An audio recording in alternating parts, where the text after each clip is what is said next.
Hi everyone, কি অবস্থা সবার? আজকে আমি শেয়ার করব আমি কিভাবে আমার জুটের বা দড়ির ট্রে বানিয়েছি। স্পেশালি অন টিকটক সবাই আমার মাথা নষ্ট করে ফেলতেছে যে আপু কখন টিউটোরিয়াল শেয়ার করব। তো আমি ভাবলাম আর দেরি না করে এবার শেয়ার করা যাক। তো শুরুতেই আমি কার্ডবোর্ড কেটে নিচ্ছি। কার্ডবোর্ডটাকে আমি রাউন্ড শেপ করে নেব যেন রিং এর মতো দেখা যায়।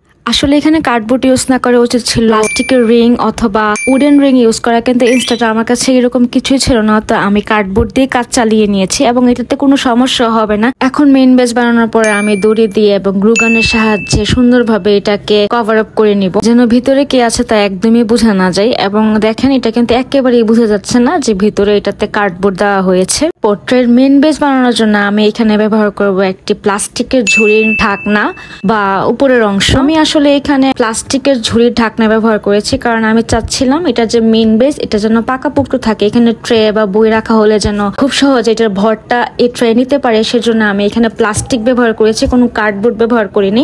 এখন আমি প্লাস্টিকের ঢাকনাটাকে দড়ি দিয়ে সুন্দরভাবে কভার আপ করে নেব যেন 1 ফুটও ভিতরের প্লাস্টিকের ঢাকনা দেখা না যায়। ঢাকনা কভার আপ করার পরে কিন্তু আমার মোটামুটি বেসিক কাজ শেষ। এখন হচ্ছে কাজ সবগুলাকে জোড়া লাগানো। সেই জন্য আমি গ্লুগানের